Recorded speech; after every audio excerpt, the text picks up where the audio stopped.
We just made an inspection. The reason why is meron kaming ina-assess na bago pang project para sa ating airport dito sa Maynila para pabilisin ang pagdaloy ng ating mga travelers both in and out, lalong-lalo na ang mga OFW. Nung pinag-aaralan namin at pinag-uusapan namin, the best way is to go and look for myself. Kaya nandito tayo at tinignan ko at masasabi ko naman na marami na rin talaga tayong nakitang pagbabago.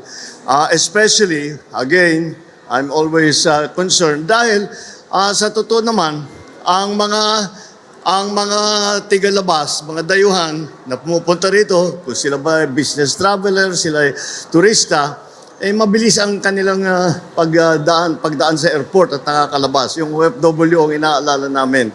At kitang-kita natin na marami na ang mga pagbabago and the facilities for the OFW ay gumanda na. Ito na rin si Sec Boying because we looked at the immigration systems para malaman kung ano pa yung pwede natin pagandahin. So, I have also been hearing feedback, especially after Christmas, that may improvement talaga na nakita dito sa airport, and I wanted to see it for myself.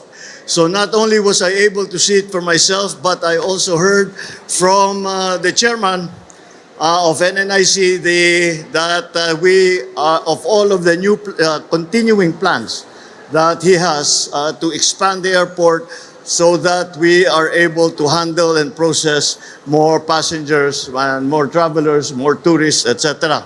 And to make the experience as pleasant as possible. Alam naman natin, ang tourism industry ang isa sa ating dinedevelop, dapat ang experience ng mga bibisita sa atin, hindi naman napakahirap. Hindi sila nagdudusa na kung nag-aantay ng matagal, wala silang makain, wala silang may stambayan. Naayos na nila ngayon yan. So, I'm very happy to see that there's progress. Hindi pa tapos ito. Maraming pang gagawin. Ang ating concessionaire dito sa airport, and I'm looking forward to seeing those. Mabilis naman gumalaw ang chairman at saka ang ating secretary Vince. So, I'm very optimistic that we will see results for that of those plans soon. All right? Sige.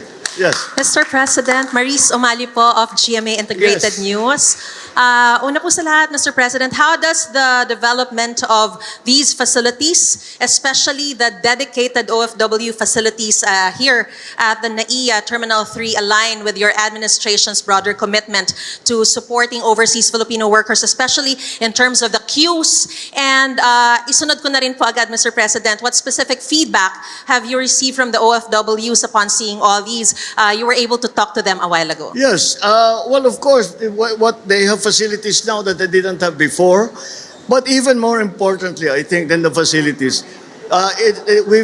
we're trying to make life easier for them. Na mabilis nga, hindi sila hinahanapan ng kung ano-anong ID. Yung OWA is already, DMW is already providing an ID so that it's very easy for them to identify themselves. So isa lang ang dala nila, makapasok sila sa lounge, maka-avail sila ng services, at mabilis ang pagdaan sa kanila. Hindi na hinahanapan ng kung anong certificate, yung QR code, yung ID, etc. etc. Yung mukha na lang nila, soon, malapit na. Mukha na lang nila, ayun na, ID. Hindi na kailangan bumunot ng passport. Hindi na kailangan. Soon, magkakaroon na tayo niyan. Okay, next question, please. Okay? Hello, I'm Casey from Rappler. Just wanted to ask Mr. President, how much, or can you give a ballpark figure nung how much yung terminal enhancement fees ng foreign airlines? How much daw yung enhancement? Terminal enhancement fees of airlines. Yung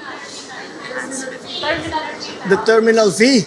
yeah. Oh, well, they are... ikaw sumagot, ano? Yung pong terminal fee ng international passenger, starting next year, it will be 950 pesos. Yung domestic naman, 450 pesos. At magugulat po kayo, Sa probinsya nga, international passenger will have to pay 800 pesos. Dito, 950 lang. At grabe ang service dito. Napakalaki pa ng facilities. Salamat po. Nakita niyo ba yung mga tulugan? Pahinga ng OFW lounge? Tsaka libre ang pagkain.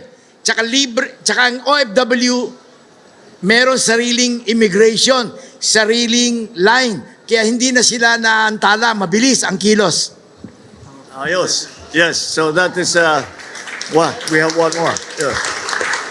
Sir, good morning, Katrina. Good afternoon, Katrina Domingo from ABS-CBN News. Sir, you mentioned about a facial recognition feature that will be rolled out soon. Can you give us more details about this program? Kailan po ang target? Magkano po ang gagastusin ng gobyerno? Will it be rolled out to OFW first or to the general public as a whole? Well, no, that is the whole idea of the PPP.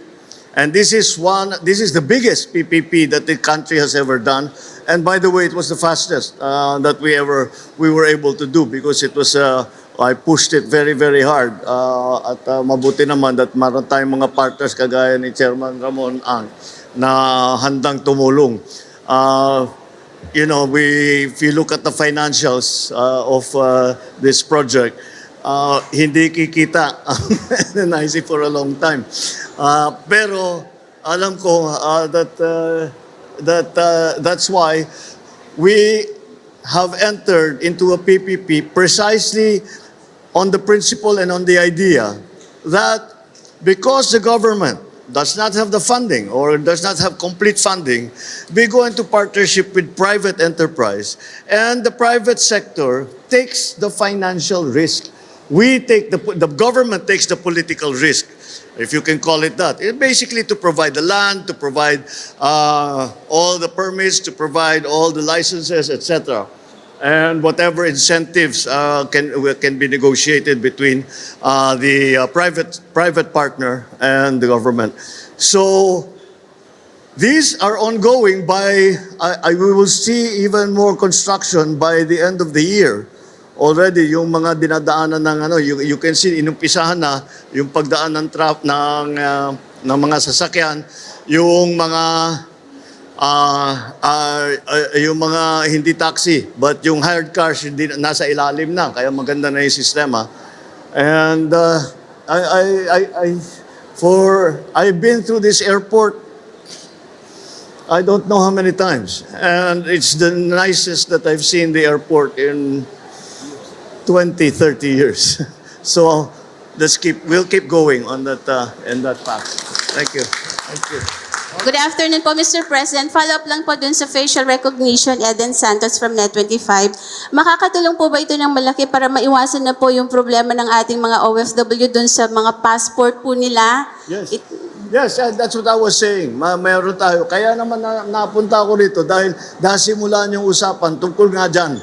Kung paano padaliin para sa ating mga OFW. Kasi as kagaya ng nasabi ko, as of now, nung Pasko nga, naramdaman na, no, lalo na yung mga umuuwing Pilipino, lalong-lalo na yung mga bisita natin. Pero yung OFW, nahirapan pa rin. Kaya yun ang pinag-uusapan namin. So, kaya kami napunta dito. But that's as I said, we are trying to make their life as easy as possible. Dahil, alam mo, they've been working for a long time, years. Ngayon lang sila uuwi, ilang araw lang silang nandito. Kaya dapat pagandahin naman natin yung bakasyon nila. And that is what we are doing. And we are trying to canvas the best technology that we can find para to make yun na nga, para maging madali ang pagpasok-labas ng ating mga OFW at lahat ng ating mga bisita at ang mga domestic passengers pati. All right? Maraming salamat. Magandang hapon sa inyo. Thank you.